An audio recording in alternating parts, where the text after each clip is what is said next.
Hola, queridos amigos y colegas de Asociación Española Financieras, right?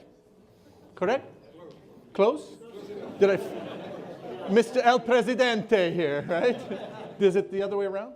No, it's just the order was fine. It's just, Okay. It's fine, it was perfect. Es un gran honor para mí estar aquí. Thank you very much. Juan, where are you? Begoña? Where's Juan sitting? Over on the other side? Ah, right here. Thank you. This is great. My wife is with me. We are just loving being here. And congratulations, all of you, on this wonderful success of this finance forum. It's fantastic. It took me 2 seconds to say yes to your invitation. Maybe 1 second. I was very pleased. We talked, Juan and I, a lot about what I'd like to talk about, and I could talk about my own research, but we thought maybe something different. Yeah? And so imagine you are a journal editor, and you talk to lots of different people. I've been the editor at one of the journals for now 8 years. I just finished last week my 8-year term. So it kind of feels pretty good. One of the things that you get to do as a journal editor is not only speak to your colleagues in the academy a lot, and that's good, but you also get to talk to people outside, in the industry. And that's usually very enjoyable. But sometimes when you're sitting down, imagine at dinner or for drinks, where you're sitting with some colleagues from industry, from the banking industry. Thank you, Banco Santander, for supporting this important venture. Or people from the asset management industry. And they know you're a journal editor, and they want to give you feedback on what you're doing. And oftentimes the feedback goes something like, well, you know, I looked at the last journal issue that your journal put out, and I looked down the topics. I work in banking, I work in asset management, I work for a corporation, and I have to tell you, Professor Karolyi, I did not find the topics very interesting for me. They're not very useful. And so imagine that you are a journal editor and you smile and you say, thank you for that feedback. Because you're very proud of the profession that you are in. You are proud of your colleagues. You're proud of the papers that you are publishing. And they tell you, and imagine now this happens regularly. They complain to you about what you're working on. And eventually, imagine that, I'm not saying this happened, but let's say it. Imagine you get frustrated by the nth time that some of your colleagues in industry complain to you about the research that you're publishing. And you say to them, what would you say to them? You say to them, okay, smarty pants, if the research in our journals is not that interesting or useful to you, tell me what we should be working on. And guess what? They are happy to answer that question. Usually it's something to do with what that particular person is working on. They need solutions to their problems, and that makes perfect sense. You know, historically, going back, I've only been in the business 29 years, but going back, one of the great things about finance and being economists that focus on financial markets is that we have always been relevant. So this criticism hurts more for us than it does for perhaps other fields. So one of the answers that kept coming back to me over those years was, among the several answers, but probably the most common answer was fintech. people kept saying, you know, the industry is 100 million kilometers ahead of you people in the academy. And you are all very, very smart people, and you should be working on problems to do with fintech. Zero research on fintech by colleagues in the academy. What's going on? Why the disconnect? So thank you, Juan, for giving me this chance to tell you about our effort, our effort to do something about that. Okay? So it's a story, and you will see some context here. I hope you will appreciate it, and I hope you will have lots of questions for me afterwards. So I have a few slides to warm you up. So I think everybody in this room, when they hear the word fintech, have already formulated something about what this is. And none of you are wrong, and none of you are right, I think. And so obviously we know the root origin of the word fintech comes from the merging of financial and technology.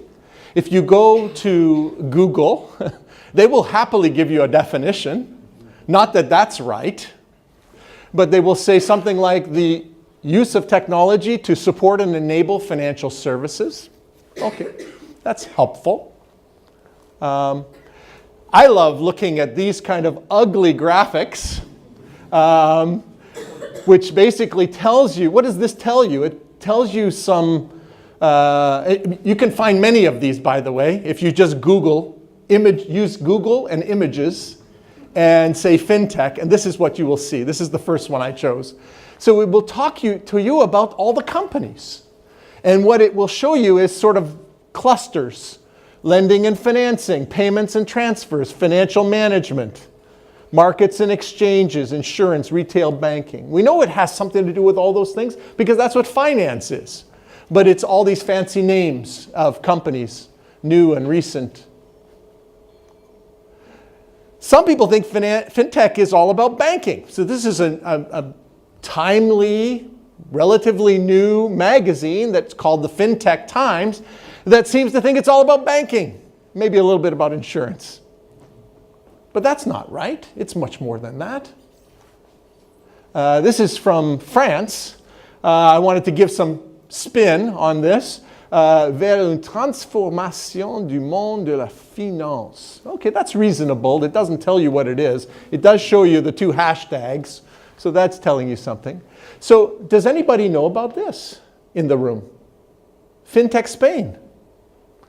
Here, the American from New York is here to tell you, how bold is that? So I was looking around this website. There's no English language version, but you can see I know a little bit of French, a little bit, teeny tiny little bit of Spanish, and I can figure out something about what this is. I love the graphic, by the way, with the puzzle pieces and the globe. So that's kind of cool, FinTech Spain. So you go there, and there's this association for, I'll show you in a second, Escuela de Finanzas, AFI. Does anybody in the room know AFI? Involved with it? Are you involved with it as well at the commission? Everybody in Finance in Spain is part of this. So this is some online programs.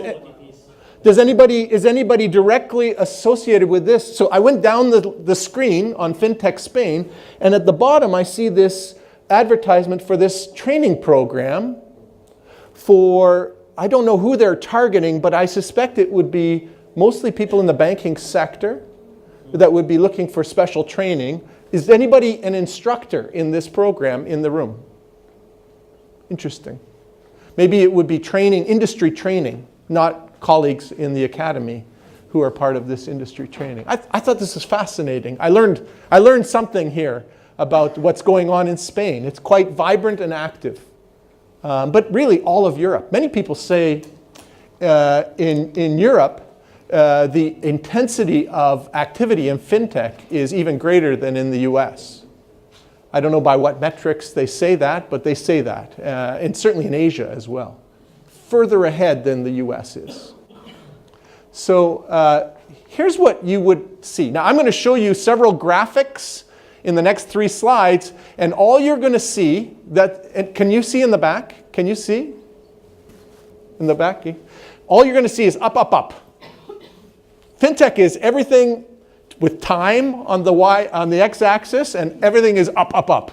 And sometimes very quickly up, up, up, okay? So here's one up, up, up, which is, many people associate fintech with cryptocurrencies or blockchain currencies like Bitcoin.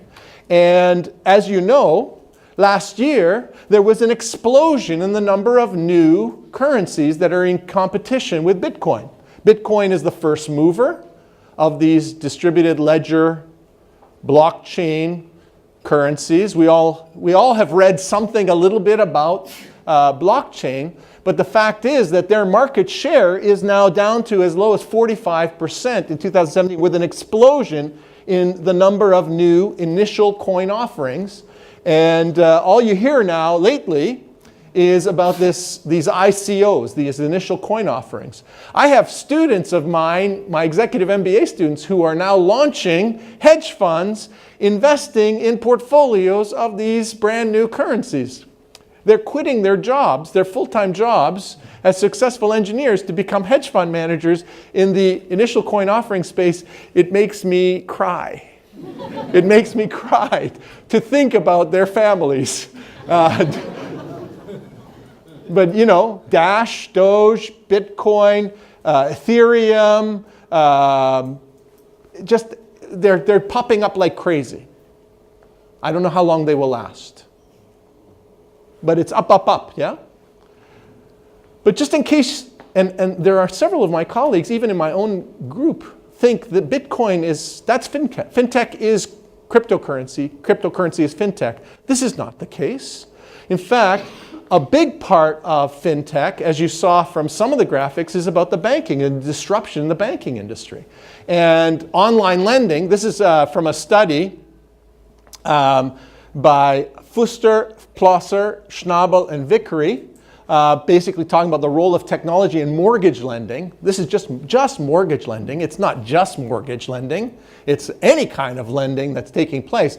But you can see that companies like Quicken Loans, think of Quicken Loans as being the incumbent, like Bitcoin is, in the space of online lending. There are, of course, now many European-based competitors to the equivalent of this in the mortgage space, and you can see their dominance in terms of market share, 4.5%. But look at the hockey stick picture here. Look at, boom, 2008, 16, 17, just an explosion of activity that's happening in online lending. And it's not just banking or disintermediation in banking, but also direct borrowers and lenders matching through enabled through technology, through these platforms, right? And we often talk about P2P, peer-to-peer, or peer-to-business lending. And this is a nice graphic I stole from somewhere on the line that talks about the matching of investors directly to borrowers through these basically lending websites, platform websites where they match directly. And there's lots of interesting issues to do with the credit quality of the loans, the identification of the credit quality, the failure rates that take place in this space. Clearly, it's operationally more efficient, and the argument is that there can be better matching and at more appropriate rates and fees associated with it. And you can see a number of European-based platforms that are developing. Am I blocking? Yeah. That are forming here along those lines. Oh, and even in Asia, explosion of P2P, P2B types of platforms in Asia. Another one of these ugly but fascinating pictures showing you all of the activity that's taking place. It's not just lending. It's not just currencies. It's also traditional asset management functions that are being enabled by technology. So what we often talk about is robo-advisors. So think about, instead of wealth management taking place through a personal relationship with an advisor, you basically go online and you meet a portfolio optimizer algorithm that is communicating with you online as if it's a human being, and you are getting recommendations for your activities. You commit wealth, your own wealth, to this function, whether it's a retirement focused, it could be just investing tools that you're interacting with, certainly lots of digital brokerage activities, and that's been around for quite a long time. But again, more companies, look at all these names of these companies: Wealth Simple, Vault, Stash. We know about StockTwits and Estimize for aggregator for analyst forecasts of earnings for companies. People are consuming directly. Projected by 2022, according to Statista, it's some other agency, is estimating about $1.3 trillion in assets under management using these types of robo-advisor technologies. And here are some of the bigger firms that were on that previous slide: Betterment, Wealthfront, Personal Capital. Has anybody accessed online investment advisory functions in the room for their own selves? Nothing to do with scholars. Have you actually? That's a picture. I said an unusual metric. So that's me. That's last month. This is my students. We have a joint program with Tsinghua University in Beijing. Those are all Chinese students there. And we're sitting in a room, and I'm teaching them something.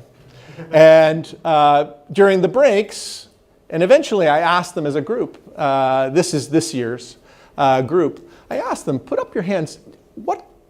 These are people that work, and they're doing their degree part-time, and they're visiting Cornell as part of their joint degree program. So I asked them, after enough questions, how many of you are involved in fintech in some way?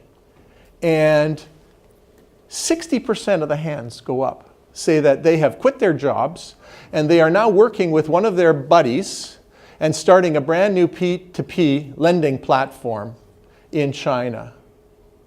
And here's a recent study. It's 2018 by Zhang, Yao, Wang, and Zhang. And they're documenting the Chinese P2P industry. They have documented, this is the US. I don't know if you can see the bar for US. They're pretty small compared to China. In terms of the number of platforms and the loans in billions of dollars, that's $450 billion worth of lending activity taking place through only Chinese P2P lending platforms. Clearly, this 60% of my students are part of this. But an interesting part of their study is that as many of these are arriving, this says blue, can you see the blue? That's defunct. Those are dying platforms. So cumulatively, we're now up to about 5,000 of these platforms. I don't know how many of the Cornell Tsinghua students are part of these, and I don't know whether they're the blue or the black, but these are the numbers that are surviving all the way into 2017. These are the ones that were born and died already. It tells you it's a very frothy market that's taking place in China, certainly. So imagine now you got a little taste for what's going on. We agree? It's fast moving. It's happening now. It's been happening for a while. But you look around and you say, okay, we are pretty smart people here, well trained. We're working on interesting problems all the time. Why is it that out of, 4,000 finance scholars around the world, why is it that we have published one paper by David Yermak in the Review of Finance in fall of 2017, which is a survey paper, descriptive survey paper. Have you read it? Yeah, I have too. It's very descriptive. It's an excellent paper. And I am so thankful for David Yermak for writing that. And the other thing that people talked about up until last year is this slide deck from Cam Harvey about cryptocurrencies and blockchains. It's got fascinating numbers of downloads from SSRN. And that's it? That's all we have? So what's going on? So now I've been thinking about this for several years. Where's the disconnect? Is it because we as scholars perceive there to be too high a risk to do research on this incredibly frothy topic? I don't know. I'm guessing. I'm sitting in my office and I'm trying to guess.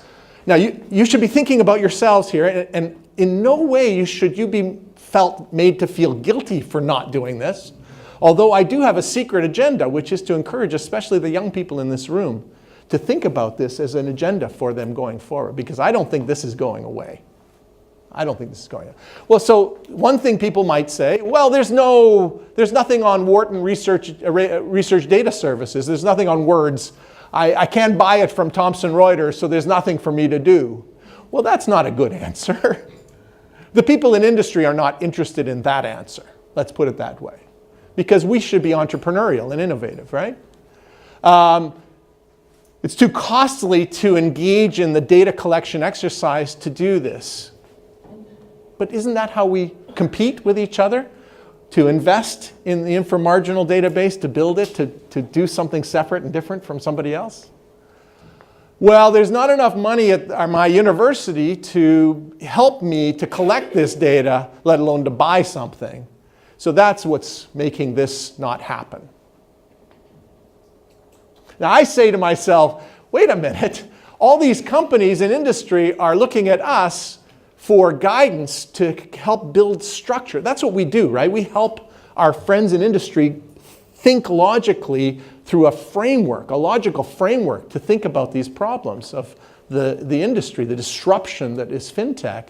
They need this help. Surely they have every incentive to support not only the Finance Forum, thank you Banco Santander, but also many, many firms that are subject to the disruption risks associated with this new industry, that they should be funding academics and scholars to be doing this research. They have every incentive to do that. So I don't buy this. There's no money for it. It could be that journal editors are extremely conservative people, and nobody wants to do the research because I can't publish the paper after I write it. Well, I'm here to prove that wrong. And even if the journal editors want it, well, there's no referees because none of us know what we're talking about. So who's going to be the expert that's going to judge whether a paper is good or bad, right?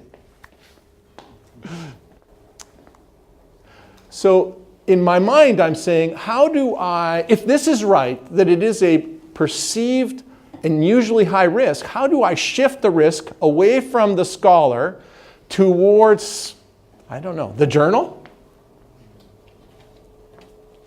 So I've been working on this for about 3 years. So let me tell you what I came up with some friends.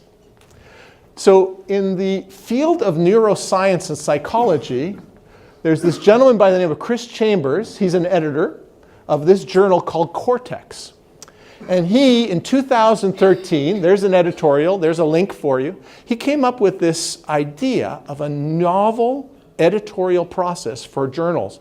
Now, in neuroscience and psychology, they're going through a crisis of confidence. People in that discipline don't trust each other. They don't believe each other's results. They believe that there's fundamental violations of scientific integrity going on all over the place. Data manipulation, fraud, allegations of fraud. And as a result, people have tried to come up with innovative ways of changing things there.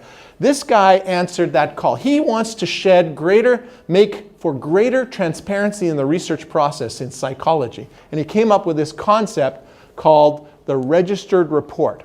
So here's the idea behind the registered report. It's essentially, think about this, the goal of the journal and the editors and the reviewers is to evaluate a paper prior to completion. You formulate the idea in the form of a proposal. You show the way you're going to collect the data, the sources that you will seek, and you identify the hypotheses that you will pursue. And the journal's job is to pre-commit to publishing the paper prior to the actual empirical execution. Can you believe this? And the idea is that when we pre-commit to publishing the paper prior to execution, if it happens to be that there are non-results associated with a hypothesis, that's okay. If that's what the truth is. Whether you're publishing your paper or not is not being held in the balance as to whether or not you have some eye-popping positive results at the end. You guys are looking at me funny. Even negative results. It could be you're rejecting the hypothesis, and that's okay. In other words, unlike what we currently do, where we send in a paper with completed results associated with a hypothesis, well, I won't go there. You know how we do things now. This is different. But it limits the incentives. The idea here is to strive for publishable results. So people are criticizing this. It'll never work. It'll never work. This guy has heard it all, Chris Chambers. People are arguing, well, you know, all that really highly refined exploratory work that we do in the publishing process will be inhibited if we do this because people won't try as hard. That's one of the counter-arguments. The editors are going to be biased, even more biased than they already are, towards established scholars with track records because you're taking, as a journal, you're taking a bigger risk on publishing a paper even before it's written. Scholars will continue to fish for secondary results, all just designed to boost citations because their publication is already in the bank. So, as of this date, as of end of April, there have been 117 papers published, in almost all of them in the field of psychology. Has anybody in this room heard of a registered report before? 1, 2, okay, 3. Thank you. So 3 years ago, studying this, worried about our own issues in the field of finance and economics as a journal editor and talking about data and code replication and things along those lines, and thinking about these issues of this disconnect in the fintech business, why nobody's writing papers in fintech, I, with some colleagues, married the two. And this is this new initiative. It's a novel initiative sponsored by some different organizations, but mostly it's the journal, the Review of Financial Studies. And what we did was we basically, the logic was as simple as this. In order to mitigate the perceived excessive risks that individual scholars view with respect to a new topic like fintech, if we could somehow shift the risk away from them to engage in this process and shift the risk to where? Shift the risk burden to the journals by pre-committing to publish papers that are not even complete on the subject matter, maybe, just maybe, we could induce some excitement among our colleagues in the industry. And so 5 easy steps. So first things first, I had to work with my bosses, which were the executives of the society, to say, I think we should try this registered reports idea for the RFS, and here's why. Would you let me use the resources to do that? We had to develop a protocol for the research process. So, there had to be steps that we all followed. We had to assemble a team of editors and a program committee, a scientific review committee. We had to devise this working protocol and then pray that people would respond to the invitation to participate in this new process. So we issued a call in January of 2017. What is that? A year and 5 months ago. We issued a call. Literally, that's all we know so far. We have no idea whether people will respond. We made a deadline, a very aggressively short deadline, because we really wanted people to submit bona fide, real proposals. Yeah? And we offered some descriptions of this novel, what we called a 2-stage editorial process. I'll tell you why it's 2-stage in a second.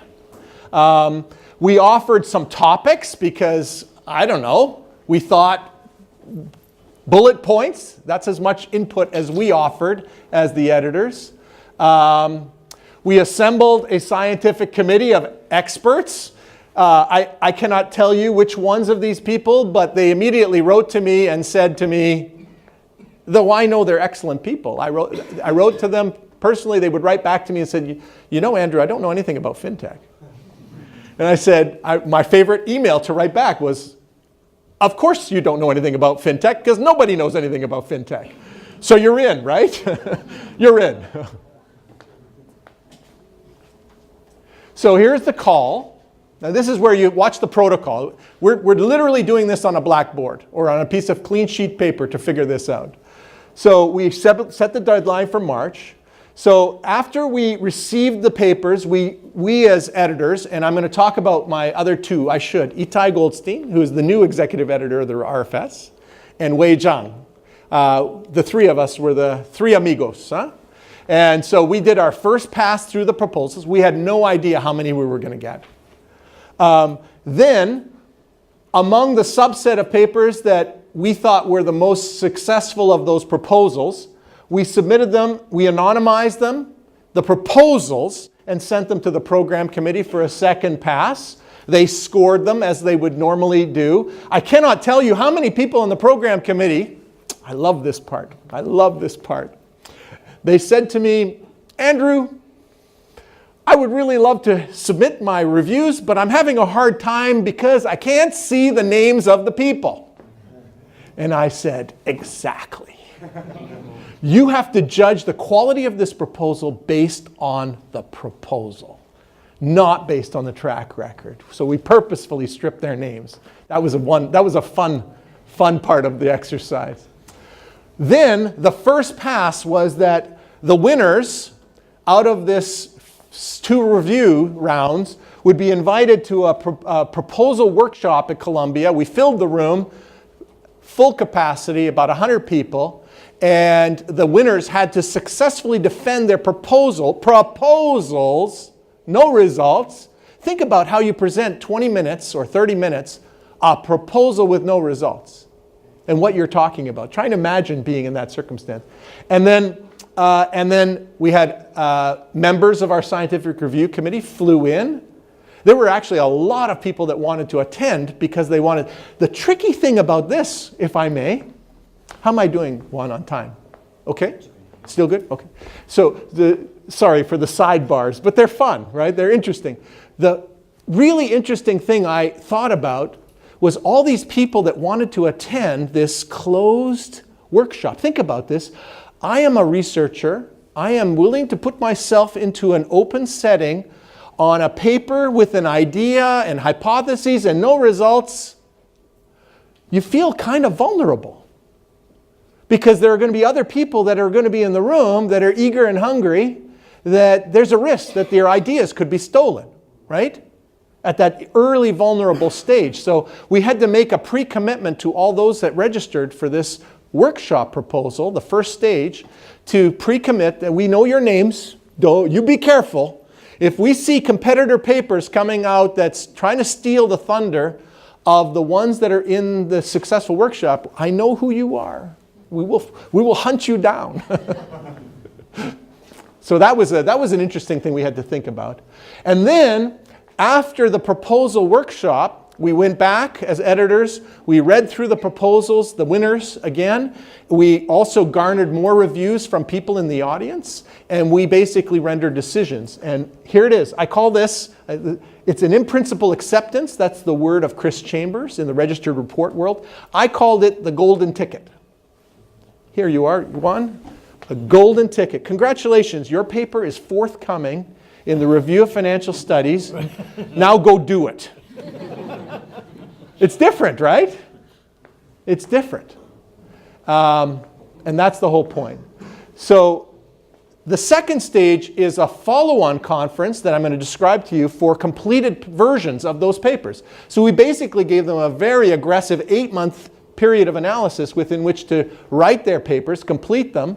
And we knew that there were going to be other papers that came along as a result of the fact that we were creating this first body of knowledge. Other people were starting to be stimulated by the research, and we wanted them to have an opportunity to showcase their work alongside the papers that were the winners. So we issued a new call for completed papers in November.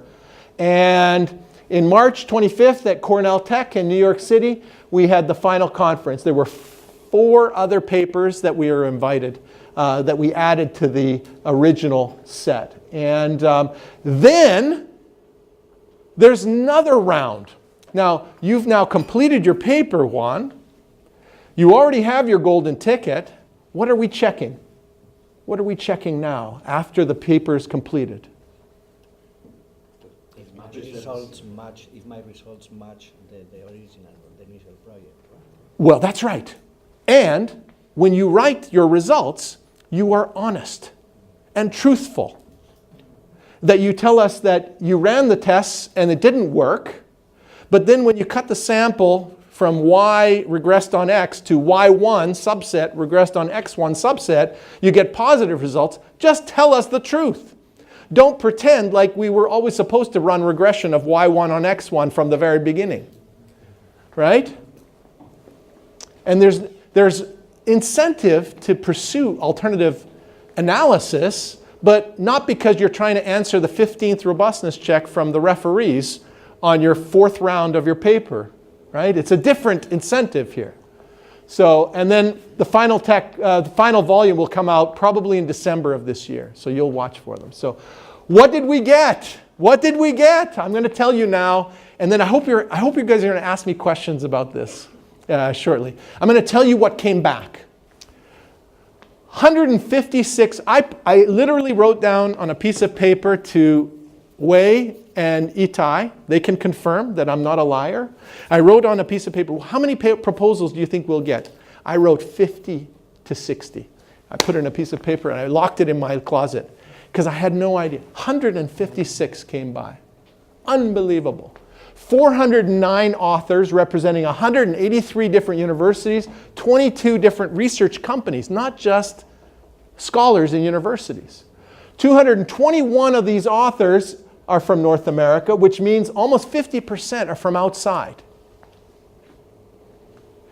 204 of the authors are not from what are considered the traditional top 100 schools from UT Dallas. I'm going to show you some statistics on this by rank. I don't know their calendar age, but disproportionately young scholars. Disproportionately young scholars. Honestly, it blew my socks off. I couldn't have hoped for anything better in terms of a response from the marketplace. Here is the geographic breakdown. I know you're going to look right here.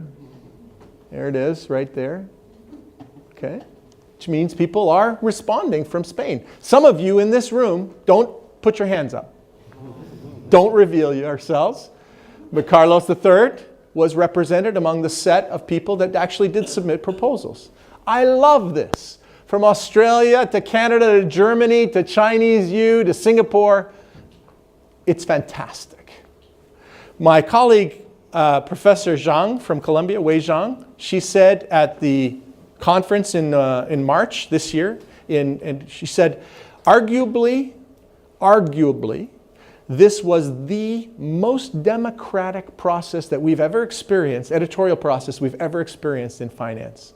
Because there are, think about it, literally no incumbents who are trying to protect their turf as reviewers, expert reviewers of the new papers, because there was nobody there.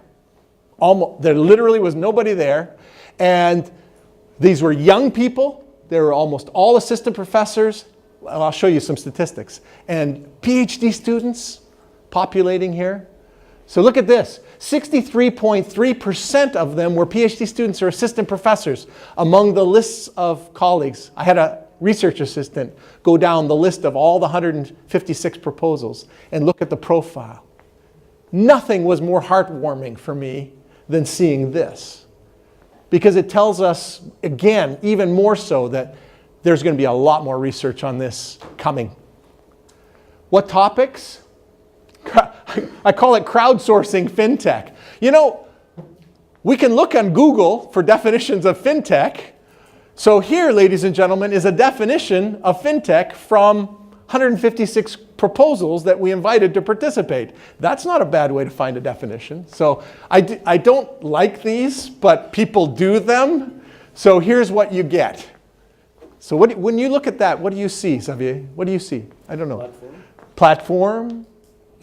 You look at the big words, right? Maybe the little words are as interesting as the big words. I don't know. The size is a function of how often they were repeated as part of the abstracts of the 156 proposals. So this is what the world of scholars think fintech is, right here.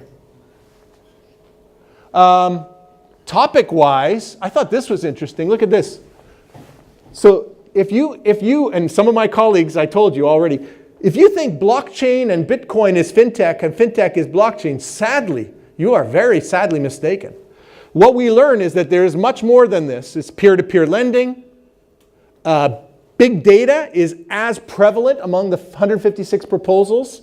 Big data kind of research, machine learning, deep learning techniques, analyzing things. I'll give you some examples. Robo, crowdfunding, social media is a subcategory. And then there was this whole other category we called other.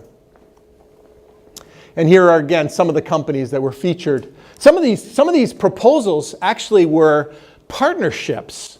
I love this too. Natural, right? If industry is so far ahead of academia, you would imagine that the first instinct for a scholar would be to partner up with one of these firms to get proprietary data to help them. Maybe run some field experiments? Maybe, Because they want to learn from the scholars who have the logical framework to think through, and the scholars want to learn about what the industry is doing. So you could see partnerships naturally coming out of it. These were some of the partnerships. A lot of Chinese proposals looking at Renrendai, which is one of these platforms in China. So the final, and I call this very aggressively, please forgive me, I should be given at least this much latitude. I'm going to call this, ladies and gentlemen, the first body of knowledge on fintech in the financial economics community. So we got 10 papers that are coming out in December. 4 of them focus on blockchain and crypto. 1 of them are on asset settlement design. 3 of these papers are theory papers. So they are literally establishing the logical framework through which we should think about what will come thereafter, at least with respect to distributed ledger. Fascinating stuff. 2 on online and 1 on P2P, 1 on robo, 1 on fintech patenting and innovation, I'll tell you about that, and then 1 on big data as a governance mechanism. This is what we ultimately decided. Based on the quality of the proposals, this is what bubbled up. Okay? Still have time? 15 more minutes? Yes. And then we will have time for a few questions. We will get 15 minutes left. 15 for questions? Yes. So I'm going to show you 4 of these. They're not my favorites. All 10 of them are my children. So I have no favorites among my children, right? I'm proud of all of them. But I'm going to brag about other people's research here for a few minutes, okay? So Francesco D'Acunto, Nag Prabala, and Alberto Rossi, a 3-person team from Maryland. You probably know them. Through a contact, they paired up with an unnamed full-service brokerage firm in India. And basically did what I suggested earlier. They were allowed to do field experimentation with their automated portfolio optimizer, together with the team of researchers and the firm, and the clients of the firm, obviously. So there's lots of demographic data on and outcomes, including how many times the clients are logging into the system, how many times they're trading, how many times they're also interacting with human advisors, and how often they're using the optimizer. This was their opening gambit. And the focus was going to be on portfolio allocation, performance, and behavioral biases. Obviously, there was a behavioral flavor to the research in the hypothesis formulation. But they were open to whatever would come out of the field experiment, right? So here's what they found. Number 1, they separated the groups of investors before usage and login and treatment from the optimizer. They focused on two classes of investors, those that were what they called under-diversified, that had 1 to 2 or 3 to 4 individual stock holdings, and those that have more stock holdings, well-diversified. And what they wanted to do was study their performance. And what they found was once these under-diversified investors were logging in and working with the optimizer, they successfully diversified their portfolios. They traded and they invested successfully in terms of risk-adjusted return performance.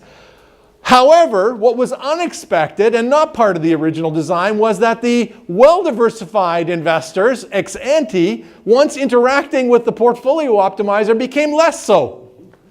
Started to trade more, expended more in terms of fees on trading costs, and their performance, well, the performance was average, but they were clearly engaged in unintended negative behavior from the treatment from this.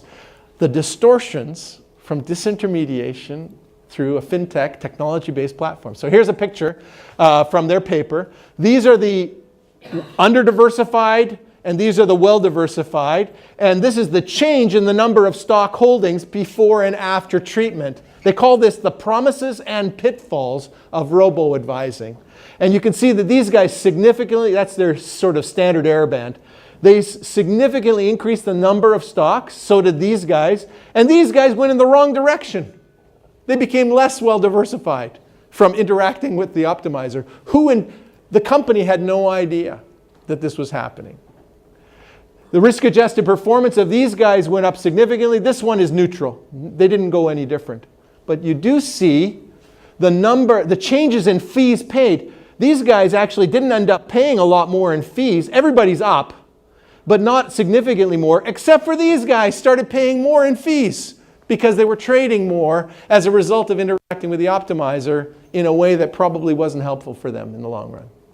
How interesting is that? There's the three good-looking guys here that are part of the team. I don't have any favorites among my children, but I surely think this title is the best one. It's called Sex, Drugs, and Bitcoin. So what do you think this one's about? Well, it actually says. You can't read it. Three authors from the University of Technology, Sydney. And here's what they're... Obviously, many people worry about Bitcoin as being a cesspool of fraudulent behavior and illegal activity, right? So that's what they wanted to take on. How much activity in Bitcoin is actually illegal transactions? So here's what they did. So they basically did, everything was in 3 steps. Step 1, Bitcoin is this anonymous distributed ledger with these long 48 alphanumeric character identifiers associated with all these purses through which you can interact with each others, right? I see people nodding, so they know about this. But the problem is none of these are names. It doesn't say Andrew on it, okay? These alphanumeric characters. And what you see is that these sequences of alphanumeric characters repeat in different parts of the ledger. You don't know for sure if it's the same purse or the same individual transacting because it's all very anonymous, right? But what these guys was they used some union finding algorithms to identify these sequences and suggested strongly that these are individuals engaged in serial transactions, buying and selling, right, through these identifiers, right? Once they have a series of transactions by individuals, which we don't know for confidence, they then went and got data, which was for a 2-year period. There was this dark web site called the Silk Road. Please do not put up your hand now. But I have come to learn that this very ugly website was a forum through which people were engaged in child trafficking and sex, in drug transactions, large and small drug transactions. And this thing was on live as a website for 2 years before Interpol or some other agencies forced them to take it down. I don't know how they did that, but there it was. Before it was taken down in early 2017, These guys scraped it. They scraped the website for transactions serially, and they matched them in time for that 2-year period with the sequences of transactions in Bitcoin. It's all very suggestive.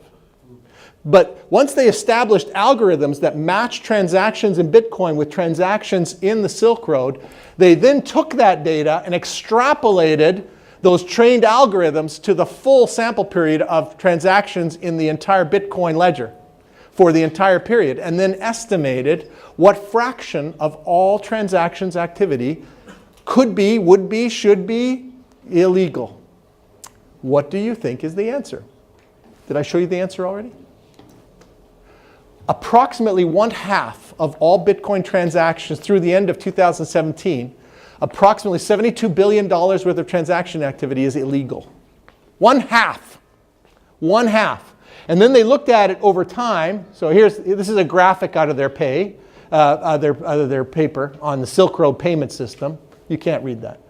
This line here, this is time.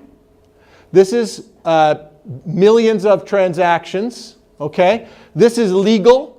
This is illegal. Scale is almost the same, but they've changed it. The dashed line is on the right side is the illegal transactions. The solid line is the left side in terms of legal. And you can see they're starting from the same place and they're growing. And it's approximately 1/2 of the total activity that they estimate is illegal. In the early days, it was even higher. In the middle period, this is the standard error bands around, this is the estimate. This is their estimate, right? This is the period of time for the darknet. This is where they're most confident. And what they're showing here is that in 2017, it appears that there's a significant reduction in the fraction of illegal activity that's going through Bitcoin. Now, Bitcoin is going through some interesting turmoil since the end of 2017 through to today. But this is, will you remember this? Very cool. And there are their smiling faces. Okay. How about this one? Still have 5 more before? 5 more minutes. So I got 2 more. So I'll do this a little bit quickly. How valuable is fintech innovation? Mark Chen, Xinxi Wu, Baozhong, Yang Baozhong, all Georgia State. What they did was they collected data from the US Patent Office. And they went through the descriptions, the verbal descriptions of all new patents. And they identified, basically the bulk storage system of patents, filed by public and private companies and individual inventors. So anybody, right? And what they used is machine learning algorithms to go through the text of the descriptions of the new patents and looked for things that are references to finance and technology, fintech. And they identified key areas related to cybersecurity, mobile transactions, data analytics, blockchain, peer-to-peer, robo, Internet of Things. Not surprising. One that you've not heard me say once until now that was very interesting is cyber. This is what our friends in the banking industry are worried about probably more than anything else in terms of disruption, in terms of external risks that represent their business. And they'll tell you that. So what these guys did was they looked at the subset of fintech-related patent filings and looked for share price reactions among the public companies to this. And furthermore, because the big question about fintech is how disruptive is it? So they looked at firms, other public companies in the industry in which the patenting firm or individual patenter is founding a new technology to see if there are any spillovers, positive or negative spillovers in terms of their share price reactions. Make sense? To look at how disruptive, positively or negatively, there is this new innovation for the rest of the industry. Very valuable because a lot of the patenting is taking through private companies, not public companies. You can't look at the share price reaction, right? So they found that on average, 25% of all patent applications are fintech, and they're rising. Cyber represents 50% of all fintech patents. is related to cyber. And you've heard me say nothing about cyber until now. That statistic is the most impressive in 2017. Typical average positive cars associated with that for the subset of public. But what's really interesting is the disruptive. It turns out that blockchain and robo are the most disruptive. I tried to show you a graphic. There's two of their pictures there. So this is the frequency of patent applications that are fintech, starting from the same starting point here in 2003. And you can see their algorithm is uncovering a significant growth compared to all others and non-fintech related fintech applications. And look at this. This is crazy. 52% of all of, this is just in 2017, 52% of all innovations are taking place related to cybersecurity. Next is mobile, and then data analytics, and then all the others. Blockchain is only 10% of the pie. If you think fintech is blockchain and blockchain is fintech, please, when you walk out of this room today, please think again. It is not the same thing.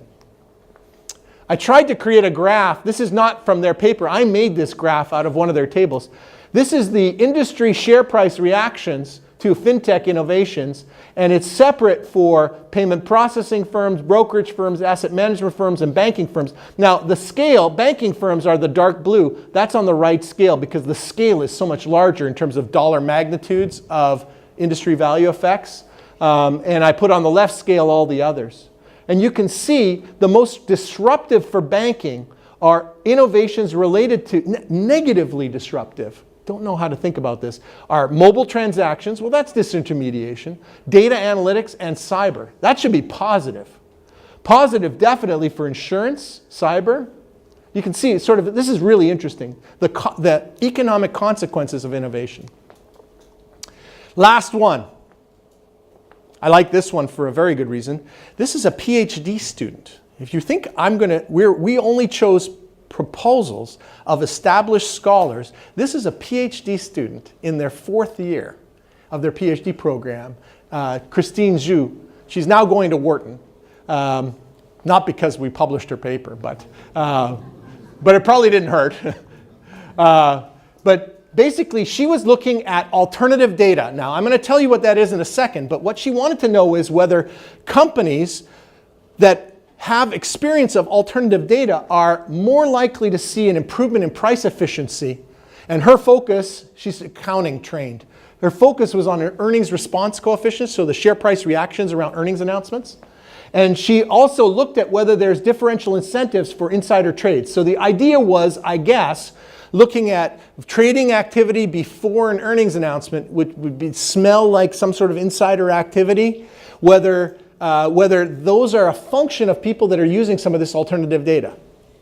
You hear this all the time. The hedge funds are investing massively in big data enterprise, distilling alternative and large data forms using machine learning techniques to give them one-step advantage over their peers and jump ahead of the curve to anticipate what the earnings numbers will be coming out. That's what she's looking for. So what she found is significantly higher trading volume pre-earnings and much more muted reactions, and there's actually much less insider-related trading associated with these earnings announcements, which she attributes to greater efficiency. I think this is the result. The trading volume spikes before when there are firms subject to earnings announcements that have big alternative data surrounding them. What alternative data is she using? That's what the paper is really all about.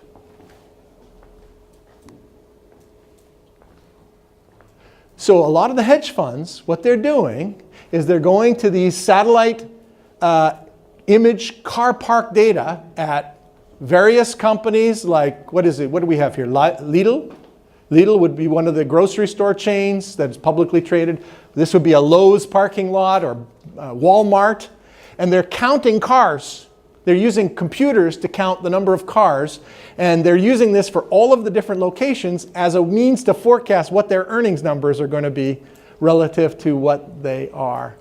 Alternatively, they're using online consumer transactions data like Nielsen's net ratings, ComScore, media metrics. They're buying these databases, Facebook, buying databases to gain an advantage over others to gauge specific anticipation of this sort of thing. And she shows there's an effect. So I should stop now. I wanted to tell you, where do we need more research? This is going to be an editorial that Wei, Itai, and I write, basically what I just showed you. It's going to come out in December issue of the RFS. And hopefully it will inspire some other people. But the last part of the editorial, it's a very short editorial, it's going to be about 6 or 7 pages. But the last part of it is going to be saying, okay, so this is what we have for our first body of knowledge. What else should we have? Now, I'm hesitant to show you what I think we should have because I'm sure you have some opinions about this as well. So I will stop, pause. Thank you for listening. Questions, reactions, please. Come on. Do it. No. Oh. Okay.